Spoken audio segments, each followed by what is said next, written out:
हरे कृष्ण कृष्ण कृष्ण हरे हरे, हरे राम राम राम हरे हरे। श्रीमद् भगवत गीता यथारूप अध्याय 6 ध्यान योग। श्लोक नंबर 44। पूर्वाभ्यासेन तेनैव ह्रियते याव सोऽपि सः जिज्ञासुरपि योगस्य शब्दब्रह्माति वर्तते।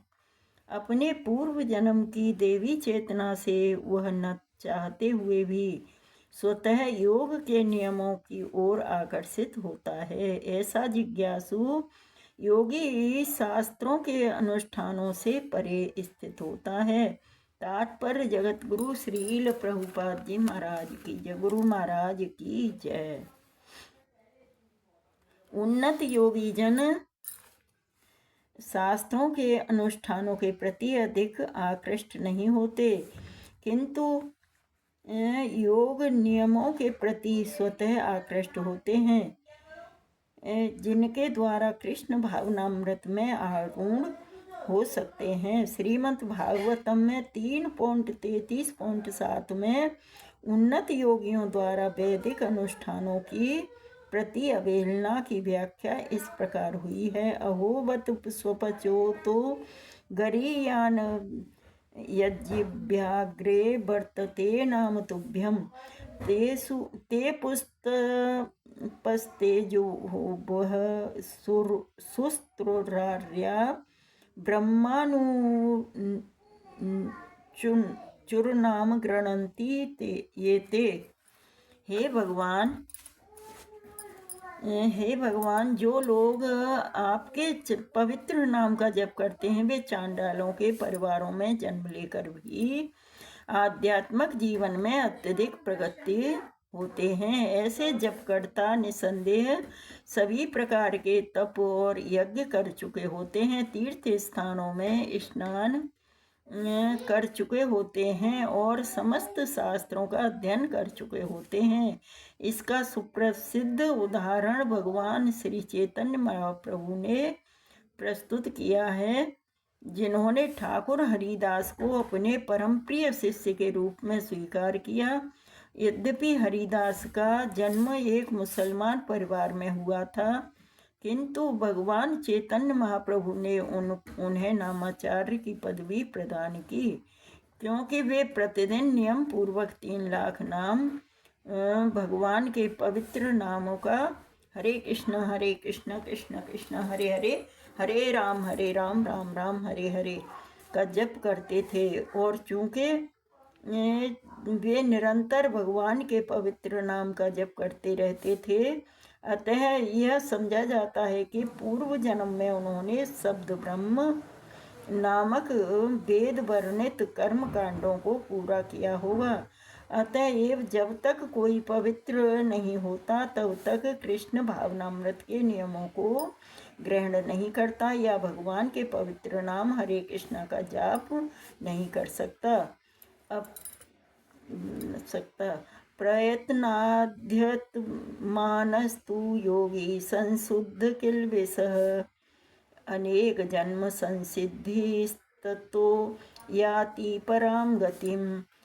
और जब योगी समस्त कल्मश से शुद्ध होकर सच्ची निष्ठा से आगे प्रगति करने का प्रयास करता है तो अंततोगत अनेकानेक जन्मों के अभ्यास के पश्चात सिद्धि लाभ करके वह परम गंतव्य को प्राप्त करता है। तात्पर्य जगत गुरु श्रील प्रभुपाद जी महाराज की जय। गुरु महाराज की जय।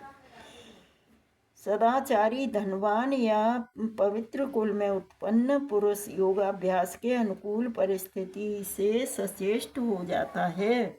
अतएव वह दृढ़ संकल्प करके अपने अधूरे कार्य को करने में लग जाता है और इस प्रकार वह अपने को समस्त भौतिक कल्मशों से शुद्ध कर लेता है। समस्त कल्मश से मुक्त होने पर उसे परम सिद्ध कृष्ण भावनामृत प्राप्त होती है। कृष्ण भावनामृत ही समस्त कल्मश से मुक्त होने की पूर्ण अवस्था है। इसकी पुष्टि श्रीमद् भगवत गीता में 7.28 में हुई है। येषां त्वन्तगतं पापं जनानां पुण्यकर्मणां ते द्वन्द्वमोह निर्मुक्ता भजन्ते मां दृढ़व्रतः। अनेक जन्मों तक पुण्य कर्म करने से जब कोई समस्त कल्मश तथा मोहमय द्वंद्वों से पूर्णतया मुक्त हो जाता है, तभी वह भगवान की दिव्य प्रेमा भक्ति में लग पाता है।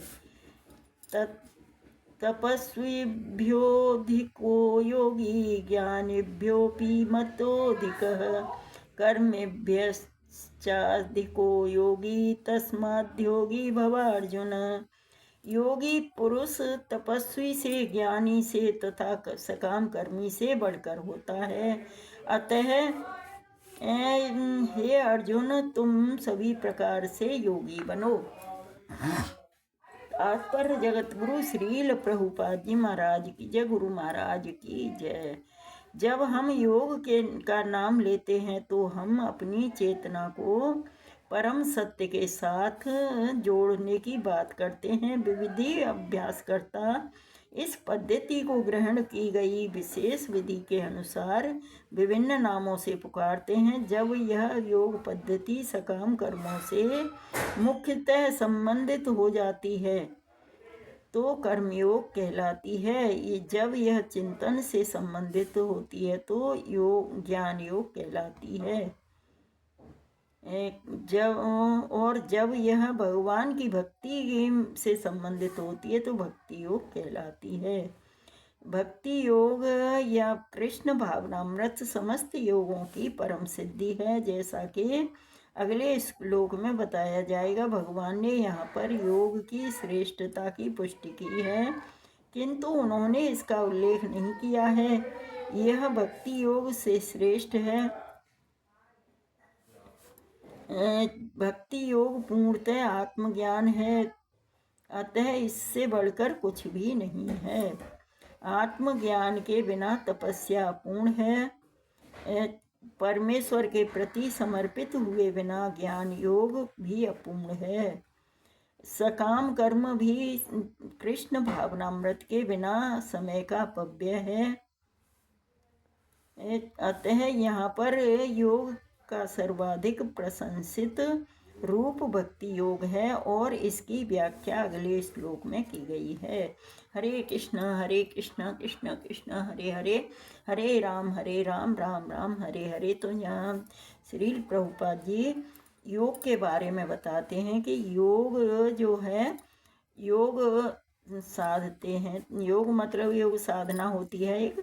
तो योग जब करते हैं तो योग में बैठे कि जब ध्यान लगाते हैं, तपस्या करते हैं, तो तपस्या करते करते हम विफल हो सकते हैं। और कृष्ण भावनामृत ऐसा है कि कृष्ण भावनामृत में अब जब होते हैं तो ये समय व्यर्थ नहीं जाता है हमारा। मतलब हम भगवान की डायरेक्ट सेवा करते हैं तो हमारा समय का सदुपयोग होता है और भगवान जल्दी हमसे प्रसन्न होते हैं। तो हमें हमेशा कृष्ण भावना भावित रहना चाहिए और हमेशा भगवान की आराधना करनी चाहिए, भगवान के गुणानुवाद करना चाहिए। हरे कृष्णा कृष्ण कृष्ण हरे हरे, हरे राम राम राम हरे हरे। श्रीमद् भगवत गीता यथारूप की जय। हरे कृष्णा।